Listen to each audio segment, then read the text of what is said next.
In a rapidly evolving world, education remains Nigeria's most powerful tool for national transformation, and the country stands at a pivotal moment in its educational journey, reimaging the sector for national rebirth under the current administration. Also, on the menu is a review of the Police Affairs Ministry's 2-year performance in internal security efforts under President Bola Tinubu's Renewed Hope agenda. And in Bayelsa State, research highlights the significant link between oral health and overall well-being, showcasing how poor oral hygiene can lead to systemic diseases like cancer, heart disease, and diabetes. Hello and thanks for joining us on the Correspondents this week. Sit tight as we educate you with our reports. I am Zenret Dingmun, and thanks for being here. Let's begin with the education sector. Now, in a world increasingly driven by knowledge, innovation, and digital fluency, education remains Nigeria's most powerful tool for national transformation. And Nigeria's path to sustainable development depends on effectively educating its citizens, especially the youth.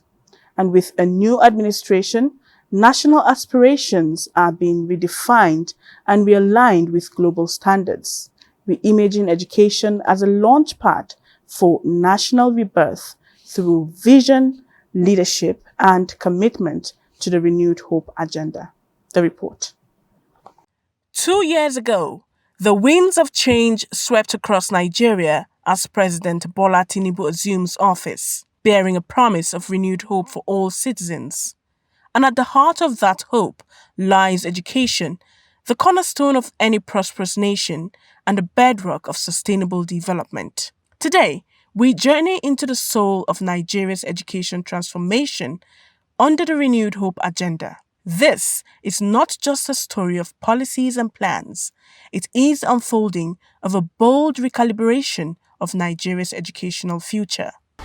The present administration inherited an education sector burdened by infrastructural decay, learning gaps, limited access, and outdated curricula. Yet, it recognizes that no nation can rise above the quality of its education. It saw the vast untapped potential and took action. The mission became clear: expand access to quality education, promote equity across genders and regions, strengthen learning outcomes, empower teachers, and modernize learning environments to match global standards. This is not mere reform, it is reinvention. At the helm of this revolution is the Minister of Education, Dr. Maruf Tunji Alausa, a seasoned medical professional, alongside the Minister of State, Professor Suwaiba Ahmed, a renowned educationist. Their synergy birthed the Nigerian Education Sector Renewal Initiative, NESRI, a bold mission to redefine Nigeria's learning landscape. In the last 2 years, and also in the last 12 months, we have increased access to foundational education. We're renovating 1,095,000 classrooms. We're installing several boreholes to provide enough resources for wash facility at our schools. We've procured 1.7 million school furnitures. We've constructed 7,000 new schools, and we've trained and retrained almost 1 million teachers. And we've also supplied 2 million teaching aids and distributed almost 103 million student textbooks. That's in the areas of foundational education. One of the first steps in this journey was the development of the Nigerian Education Data System to track progress in real time. We have launched the NEDI initiative. NEDI is referring to Nigeria Education Data Initiative, where we will have a holistic data on education, starting from the primary school level, secondary school level, tertiary level. Any data you're looking for in education, you will get it, including the out of school run. It's a very holistic approach that we are actually employing to ensure that really we have a stable data that we can rely on. Technical and Vocational Education and Training (TVET) is gaining traction with over 650,000 enrollments across 25 priority trades. Special attention is being given to STEM education with infrastructure upgrades in science and medical institutions. We've curated this new TVET agenda to ensure that as citizens, so the students that will be going to these schools get more than enough practical skills. With the curriculum, 20% of it will be just on didactics, while 80% of those curriculum will be based on practical skills. We have a Lumina project. The Lumina project is targeting, we call it Lumina from the part illuminate, that is illuminating the path for the girls for education and economic empowerment. We structure the program in such a way that it's not only targeting the girl child but their mothers. So the root phase of the Lumina project is targeting the mothers. We are going to train them for 6 months and then give them a starter pack, a sub-loan that they can start actually becoming economically viable. The mission also aims to harness technology, strengthen institutional coordination, and create a school-to-workforce pipeline that is inclusive, future-focused, and uniquely Nigerian.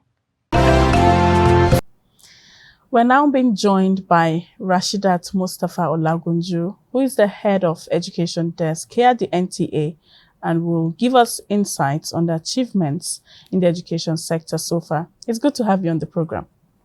Thank you for having me, Zenright. Okay, now let's begin with this. What are your thoughts on how the current administration is addressing lingering issues in the education sector, such as out-of-school children, infrastructure deficit, data gaps, and inadequate funding? Zenright.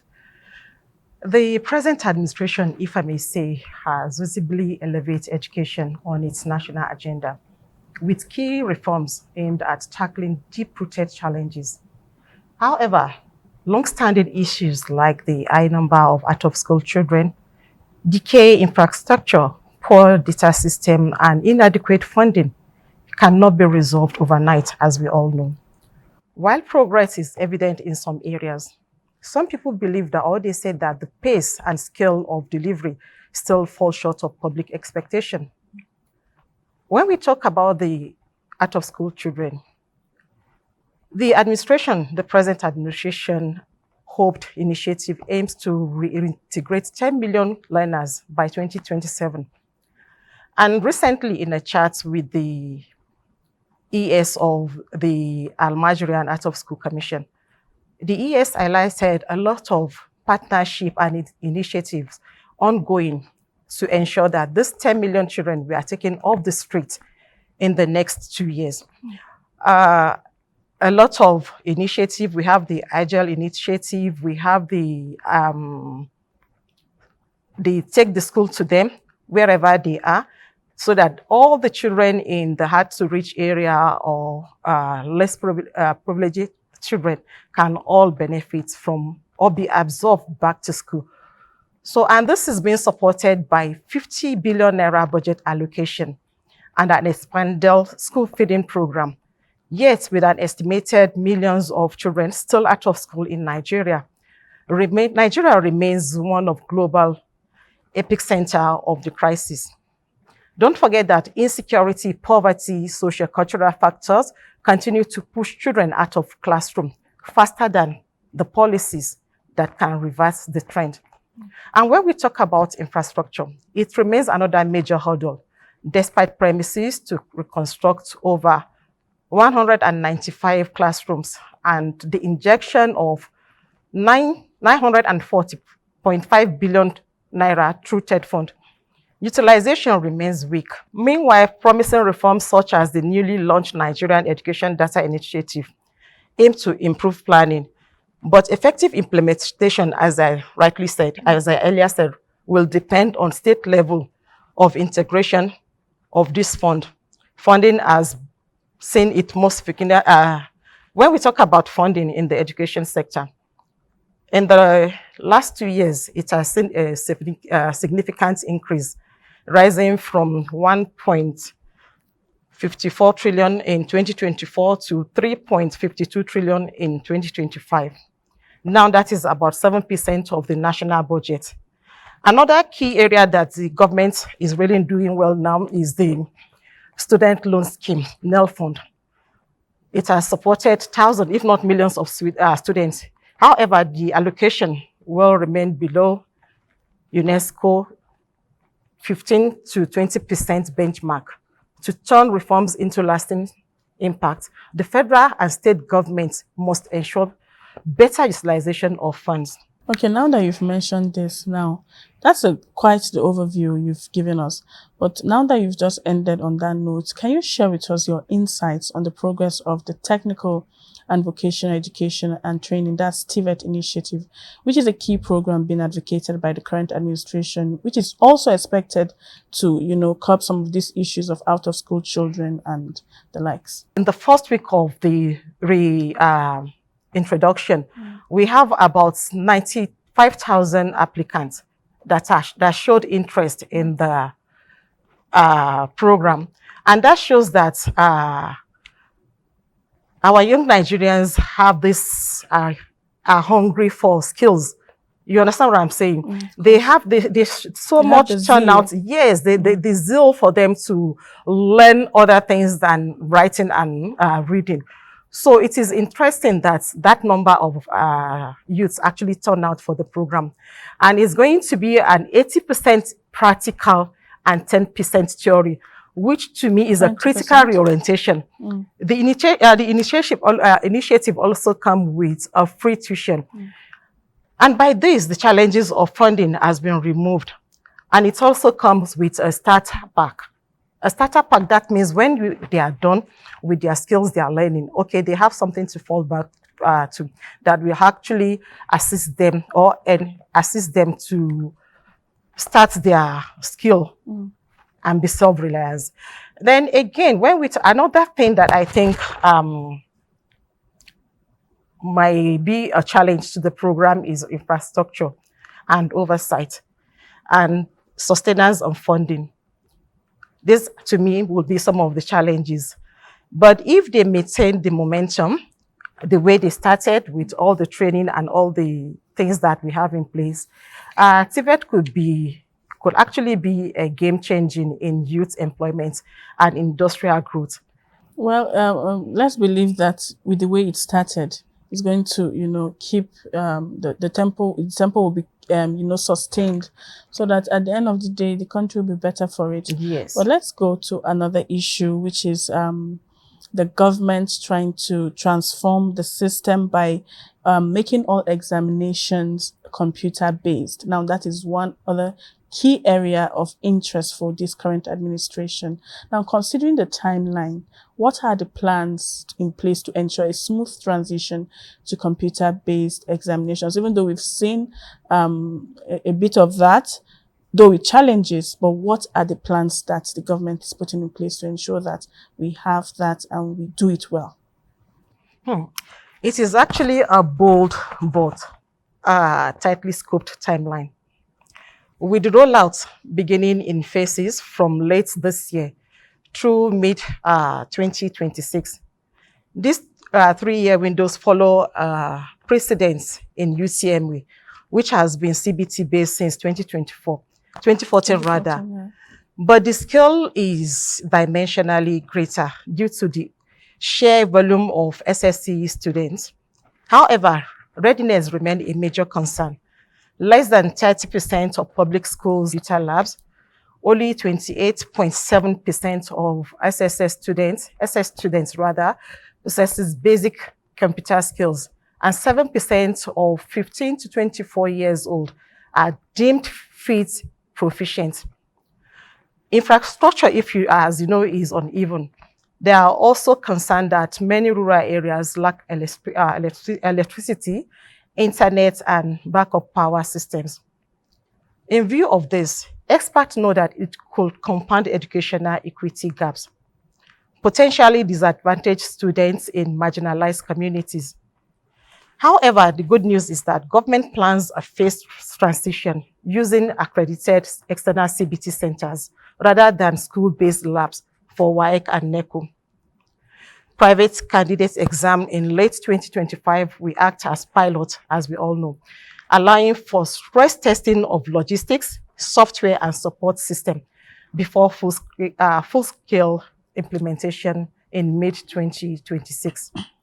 And in its wisdom, the federal government has also inaugurated a committee led by the present JAMB registrar, talking about Professor Ishaq Oloyede, to oversee standardizations, anti-cheat protocols, and identity verification.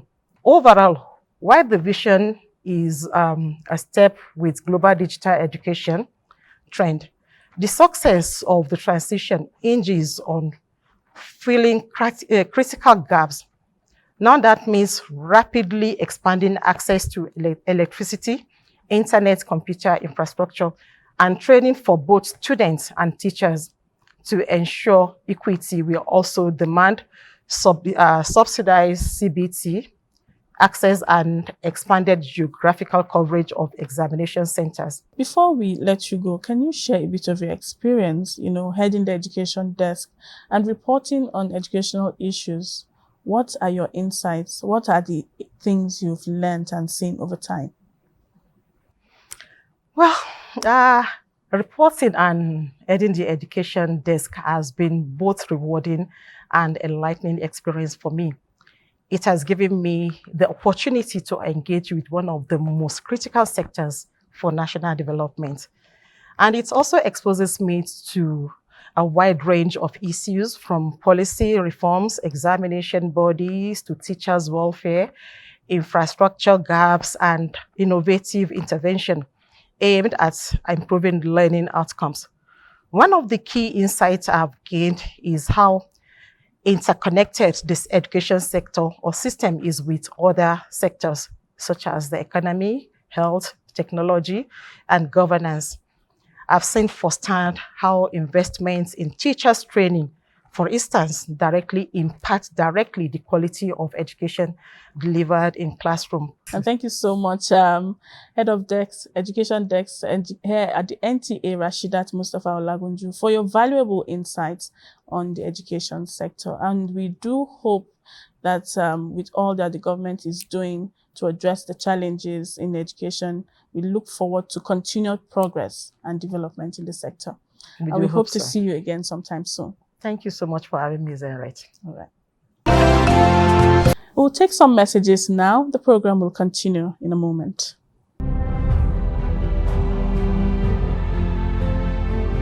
Fellow Nigerians, this period may be hard on us, and there is no doubt that it's tough on us. But I urge you all to look beyond the present temporary pains and aim at the larger picture. All our good and helpful plans are in the works. More importantly, I know that they will work.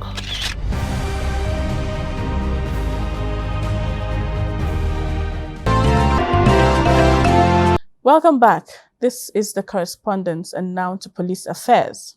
Now, as the Tinubu administration marks 2 years, Francis Form reviews the Police Affairs Ministry's performance in internal security efforts, marking a midpoint reflection that will inform decision-making for the remainder of the first tenure.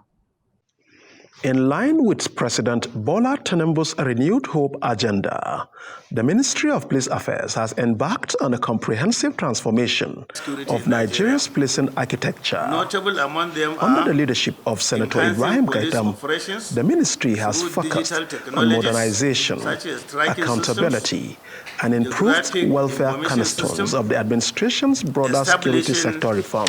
One of the landmark achievements is the implementation of the Police Information Management System, a digital platform aimed at enhancing transparency, efficiency, and data-driven policing. In the period under consideration, we have recorded significant strides in the following areas: establishment of National Criminal Data Fusion Center for the Nigerian Police Force, launch of the Special Intervention Squad, enhanced development of tactical squads, flag off of the construction of smart modern divisional police headquarters. The ministry has also overseen the recruitment and training of new officers in collaboration with the Police Service Commission and the Nigeria Police Force. This is part of President Tinubu's directive to bridge manpower gaps and ensure a more responsive and community-centered police service. In the area of police welfare, several initiatives have been rolled out, including housing projects, insurance coverage, and increased budgetary allocation for logistics. These efforts are designed to boost morale and improve the operational efficiency of officers on the front lines. A number of kidnap victims have been rescued. A number of weapons have been recovered from the bandits. A number of arrests have been made. A number of convictions have been gained in the courts. We are thankful to Mr. President for giving us this assistance. The ministry has also intensified its partnership with international security bodies and regional organizations. As insecurity remains a pressing challenge, the Ministry of Police Affairs is positioning itself not just as a policy body, but as a driving force in shaping the future of internal security in Nigeria. Well done, Francis, for this report. The government needs to be commended for its efforts in enhancing internal security as we look forward to more progress. Thanks. And now to oral health.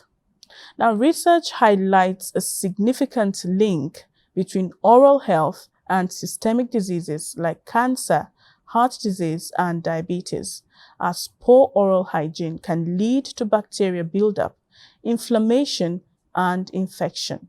Now, dental experts in Yenagoa, Bayelsa State capital, emphasize the importance of good oral hygiene practices for a healthier life. Ifeoma Aikoje reports for the Correspondents.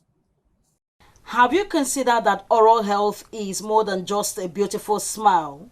It's a vital aspect of an individual's health. Scientists reveal that the mouth is a breeding ground for bacteria, and when these bacteria are not properly managed, they can lead to infections and inflammation. This oral cavity is the gateway to all infections in the body. Infections from the periodontum travel to the heart and cause pericarditis. That is, it will inflame the covering of the heart. That is why before you treat a patient, you take the signs and symptoms. You also ask for past medical history because it's very detrimental to health. Those people with hypertension or heart failure, if we are detecting them, we now make sure that they are covered with antibiotics before we extract their teeth. Yes, I can smile for public now. They do everything. The connection between oral health and overall well-being, dental health experts say, is rooted in the concept of inflammation. When bacteria in the mouth cause inflammation, it can spread to other parts of the body. When you don't brush well, you will expose the neck of the tooth, and that would also cause toothache. So this is the correct method of brushing, like this sweeping method, up and down, up and down, not horizontal like this. Everybody brushes like this, but it's the wrong way of brushing. The inside, you brush it out, out, out. Then the tongue, you brush it like this. You brush your tongue. If not, you have candidiasis. Oral candidiasis leads to oral cancer. By prioritizing oral health, one can reduce the risk of chronic diseases, improve overall well-being, and enjoy a lifetime of vitality. It's time to take oral health seriously and make it a part of your daily routine. Very well. Thank you, Ifeoma, for this report. The relevant authorities need to be on top of their game in promoting public health awareness and encouraging good oral hygiene practices. Together, we can work towards a healthier community. And with this, we conclude the program this week. We hope to see you soon. Thanks for watching. And from all of us here, it's bye for now.